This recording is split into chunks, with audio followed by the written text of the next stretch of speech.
In the beginning, man's needs were basic ones, such as food and a mate.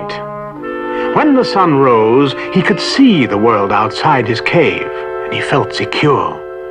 But when darkness fell, how was he to explain the evidence of unseen things that bumped and roared and thrashed about in the night? Fearing to investigate, he conjured up images of weird monsters, and his imagination knew no bounds.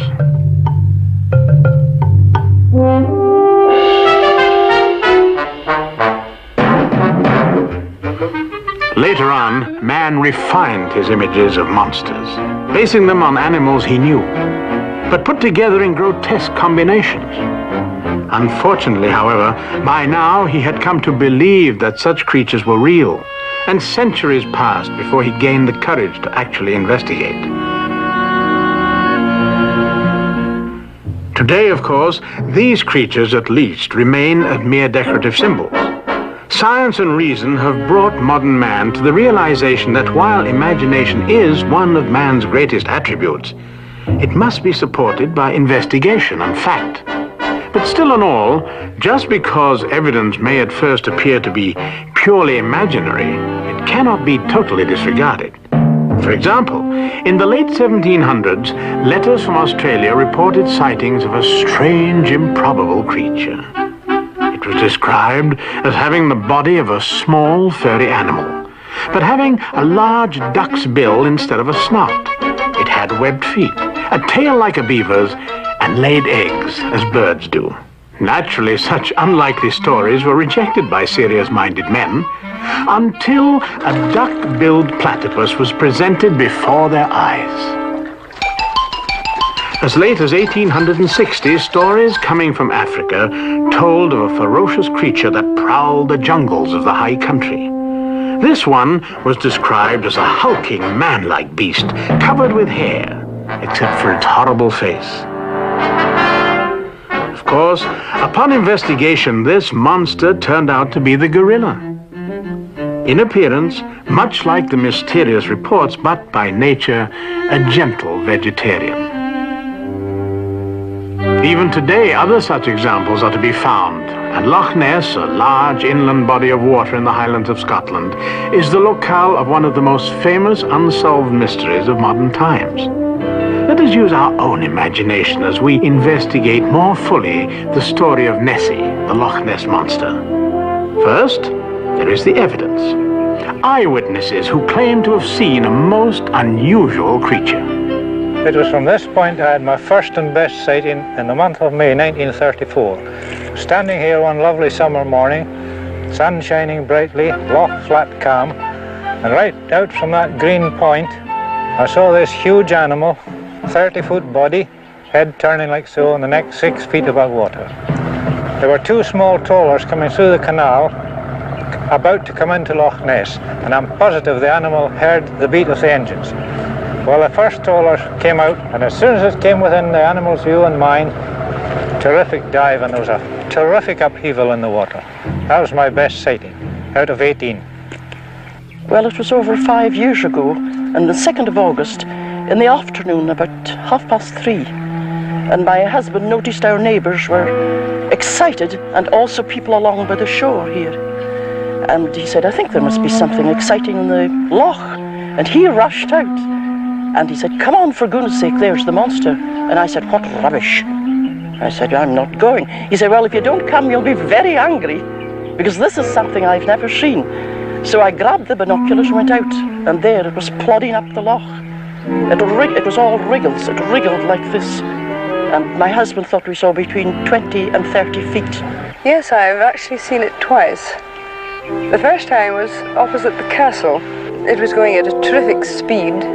There was about 4 humps, and it had scales, and it swam for about, I should say, 2 miles at a very fast speed. and then it disappeared completely, leaving quite a wash. I was out fishing in the loch with a 15-foot rowing boat, and about a mile and a half from the head of the loch, I saw this huge animal out about 35 yards from me. It would be roughly about 14 or 15 feet long and 3 or 4 feet in width. The skin was very, very rough. It put up such a big wash, came right up to our feet, that one of the small children ran up the bank as he was rather afraid it was coming out after him. Well, it was out there we seen the monster. My son says, why not get the boat and go after it? So we did that. Went right across the loch. Well, it was a head the very same as looking at a horse from the side. A long head, and we saw the eye, and the 3 humps, everything but the tail.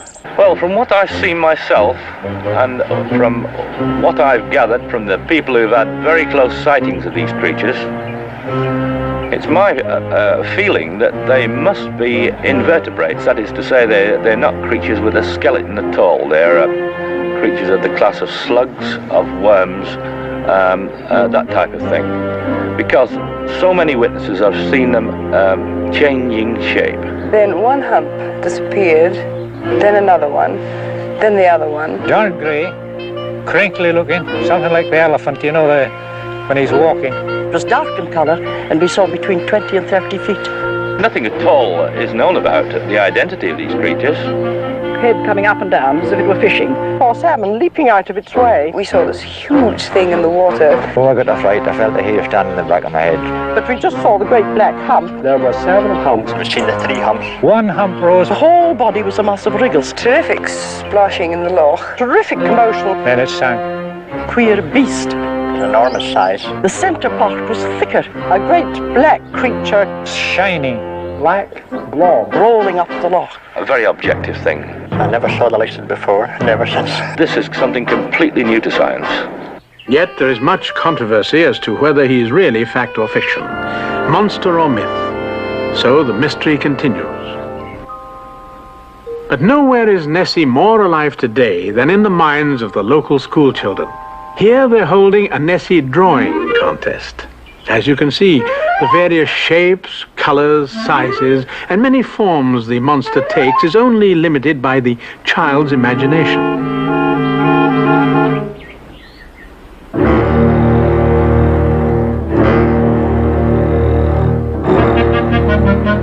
Since this is the story of all that is known and unknown about the monster, let's make a composite Nessie out of them.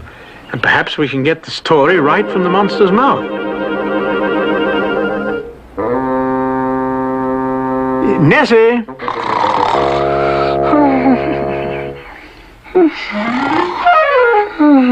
Nessie! I say, old chap. Nessie, wake up, will you? We only want to hear your side of the monster story. Oh, come on, Nessie. Huh? Oh, well, never mind then. You're probably just a figment of the imagination anyway. I'm not a figment.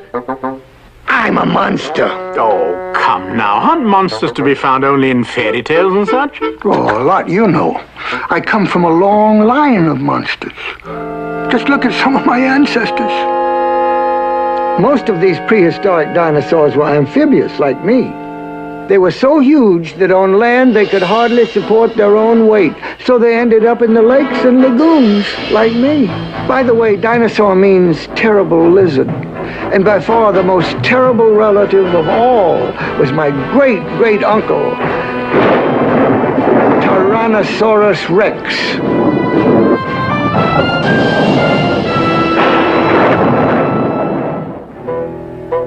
Are they monster enough for you? Yes, but I say you don't mind if we ask questions as we go along, do you?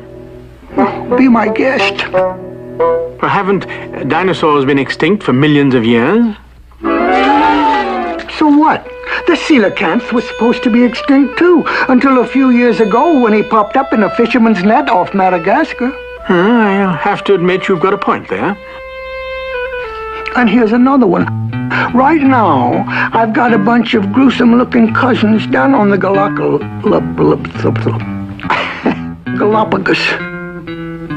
They're marine iguanas. Yes, but they're pretty small. Well, how about the dragon lizard of Komodo? They average 300 pounds and grow to over 10 feet. They're big enough to eat whole pigs. Well, that's all very interesting, Nessie.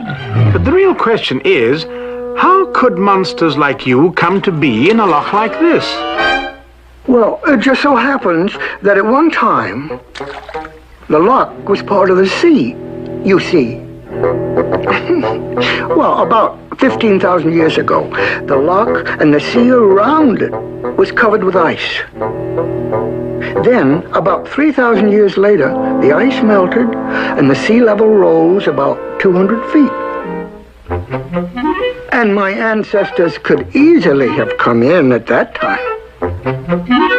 Then, over the years, the land rose.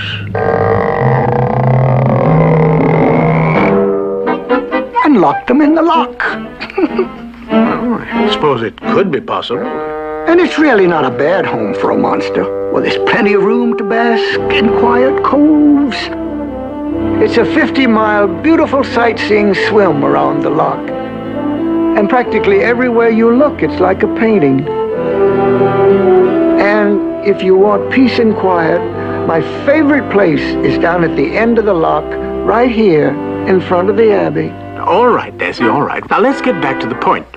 If you and your ancestors had been here for such a long time, how did it happen that none of you were seen till about 40 years ago? Not so at all. See, right over there on the walls of the abbey is a statue of St. Columba, who, back in the 6th century, saw my great-great-grandfather and recorded it. I quote from his biography. A man was swimming across the loch when he was attacked by a huge water monster. St. Columba commanded the fierce monster, saying, "Think not to touch thou that man. Quick, go back." The beast, on hearing this voice, was terrified and fled. And that's not all. Through the centuries, there were many other sightings duly recorded and documented. All right, I believe you.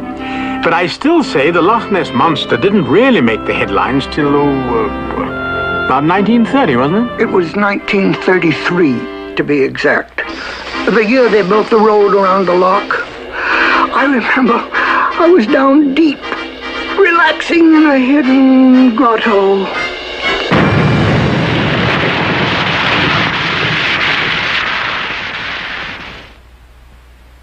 Stuck my head out to see what was going on. Then, well, no, you wouldn't believe it. I became a celebrity overnight. well, so, ever since, well, every now and then, I've been showing just enough of myself to keep the mystery going. In fact, I've got a record here of over 3,000 sightings of me. And they still haven't figured old Nessie out. Here's some photos that I posed for. This first one was taken in 1934. Well, that's not my best side. In 1951, someone snapped my triple hump routine. In this one, oh, it was a good thing I kicked up a little spray, or I might have been unmasked.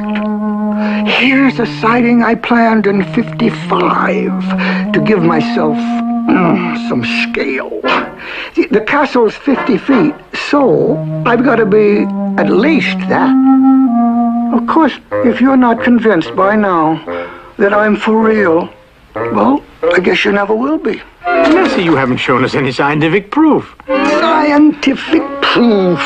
That's the very thing I'm trying to avoid, don't you see? Oh, no, there's old Hawkeye himself. He's been tailing me for years, and man, is he going about it in a scientific way. Tim Dinsdale, an engineer who's been scientifically investigating everything about me. He's come up with some very definite conclusions. As a result of making a preliminary study of 100 separate eyewitness reports, I came up with this rather curious shape. The body, according to the evidence, is very long and sinuous. And we have on top these extraordinary humps, which are almost camel-like. And the odd thing about these humps is that they've been seen changing shape. It would appear that there are 3 humps, and I've tried to represent them like this in the basic structural position, if you like. It does seem that these humps are capable of altering shape and turning into rounded humps, and then perhaps inflating further and producing a curious back shape, which shows no humps at all, often described as an upturned boat. This very long body, the whole thing on average 40 to 50 feet long, which seems incredible, but nevertheless the evidence seems to suggest this. And on either side, 2 pairs of limbs. We don't really know what these look like. Various people describe them in different ways. One would assume that they're used in swimming. I would think, as an engineer, that the tail must be the primary method of propulsion. But there are a few people who claim to have seen it moving through the water, swishing from side to side with great force. But anyway, this is roughly what the thing looks like, I think. When I came to Loch Ness this year, I had one particular object in mind, and that was close-up surface photography. The construction here is a rig which is intended to produce photography under most circumstances. I've had some interesting experiences already, but I hope I will get the opportunity to use this equipment in the way it is designed to be used, and that we get some clear photography. Well, believe it or not, when he first came up here in 1960, he got a movie of me. Beginner's luck. Well, I hope you don't mind me saying so, but you do look pretty small there. Could be most anything. I'll have you know that the Royal Air Force examined that picture very carefully. And what's showing of me is 16 feet long and 7 feet high. And those boys really know what they're doing. If you say so. Oh, no, there's another veteran monster hunter. He's a member of Parliament, David James. In 1962, he organized the Loch Ness Investigation Bureau. Listen to what I've got to put up with. You're all new up here, or most of you are, so I'd best start at the beginning. As you know, citing reports from members of the general public and locals over the last 100 years, and RAF evaluation of film over the last 10 years, and more recently Birmingham University's sonar results all suggest that there's a large species of animal in this loch. Our object is to identify it by surface photography. The only chance of positive scientific identification is this surface photography of a creature which statistically seems to come to the surface about 30 times a year, and probably only 2 or 3 of those are good ones. So we are, I'm afraid, looking for a needle in a haystack, and you will probably have to work very long hours indeed. What we do, we've got our main camera rig there, which will be manned all the time, and we've got the 5 vans up in the yard you've seen, which we fan out to predetermined points up and down the loch to give us 90% coverage of the loch surface. Now, as I say, you may have to watch a very long time, but do remember that sooner or later, the right man is going to be in the right spot with the right camera at the right time when this elusive beast does make a surfacing. How wrong can he be? But nevertheless, the Investigation Bureau keeps expanding. They started a navy and went on a big fleet build-up campaign. This is the flagship, obviously. It's affectionately known as Big Orange. Here's a monster sweeper, manned by Captain Newby and a really shaped-up crew. Just out of mothballs is the Fussy Hen, recommissioned and back in service. They tried scuba gear, and then they even brought in a submarine under the command of Commander Taylor here. And so the other day, when I was going down, all of a sudden I came on just a big cloud of mud. Couldn't see a thing. Couldn't even see my own lights. And I looked at the compass, and I was 180 degrees off course. And I don't know why. Really wish I had a good idea what it was. Maybe that's why I'm here. So I can find out. That's what he thinks. But look what else they've got. Dr. Roy Mackle, a scientist with PhD and a lot of other letters after his name. We think of the submarine being used mainly as an aid to the sonar investigation. If sonar teams observe an unusual object on their screen, they can't really go out and find out what it is. They can find out something about how fast it moves or how big it is. But the submarine can be sent out to check find out if the object is just a reflection of a rock face or is really something interesting like a large animal. And you know what that is? A gun. A gun? Looks like something out of Robin Hood. Very funny. But it's me they're trying to shoot. They want a small piece of my hide so they can tell what I am. If something was contacted that was alive, we have a device that might take a small piece of material and we could analyze it and decide whether tissue is involved and whether this is an animal.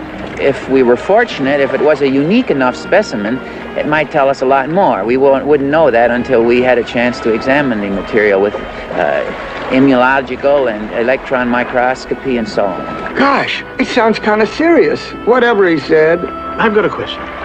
How in the world did you ever hide from a submarine? Well, fortunately, the water flowing in from the peat bogs is sort of beer-colored, pale lager, that is, 50 feet down and you can't see a thing. Oh, come now. You're putting me on, old boy. Oh, yeah? Listen to what Captain Newby has to say. We did 2 aqualung dives here, one at Foyers on the opposite side of the loch and one at Invermoriston further down this side.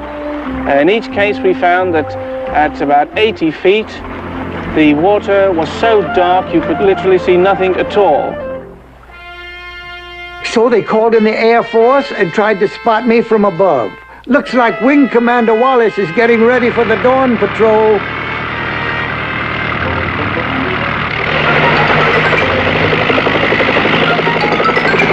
Thumbs up. Before he's through, it'll be thumbs down.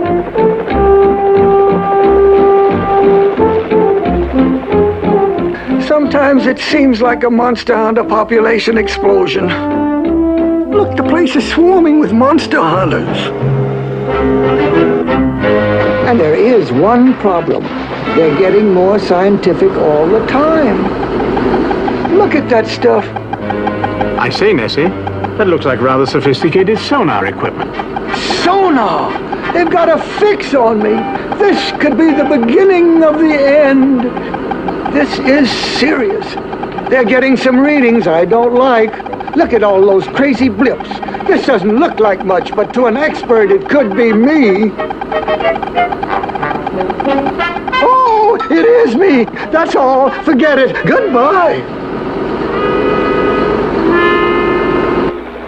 Nessie? Nessie? It's all right, Nessie. They've gone.